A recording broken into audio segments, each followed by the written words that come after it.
I'm Brahm Norwich. I'm from the Graduate School of Education, University of Exeter. And at the conference today, I'm giving a paper about the capability approach. And although it has a developing appeal, I'm raising the question of to what extent it answers and addresses some of the questions that we currently face in the field of special needs and inclusive education. My concern, as I say in the paper, is about whether the capability approach will become a movement that will, over time, become disappointing to people in not answering some of the promise it originally has. And I try to show that there's been a historical tradition over certain periods in which certain approaches are favoured as answering and being progressive and then coming into disrepute.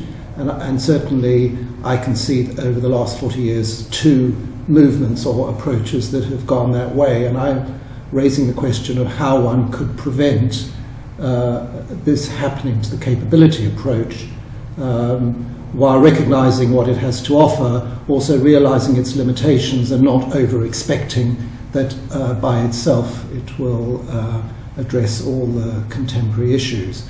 So in the paper I try and identify how the capability approach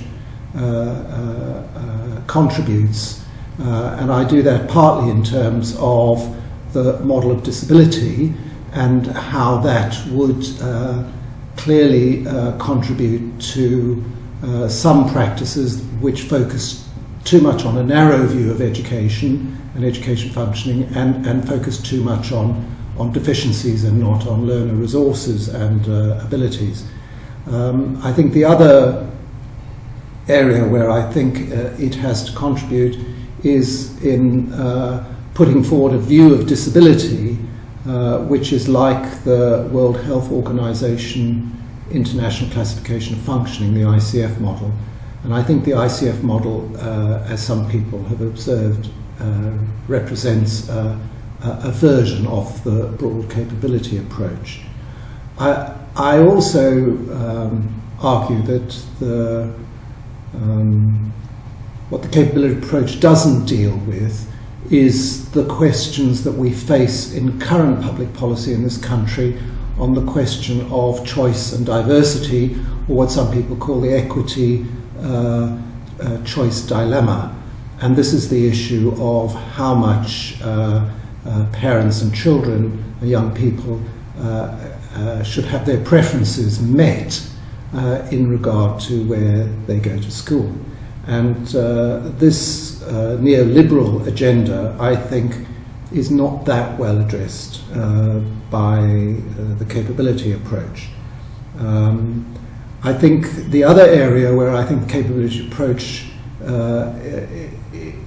is sort of limited, and this is something recognised by many capability theorists, is the extent to which one sets out a universal set of capabilities which would include educational capabilities.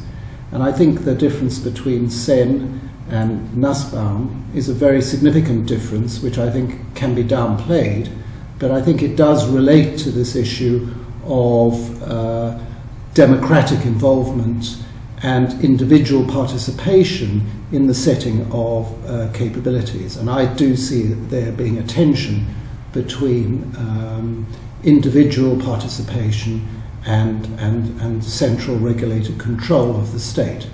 And I think that's actually an issue that is dodged in the capability approach. So I guess my argument is to welcome some aspects of the capability approach, but to warn against believing that it addresses all our issues and that we are at peril of making it into a movement and then going through a cycle of over-zealously adopting it and then rejecting it as we have other approaches. Thank you very much. Thanks.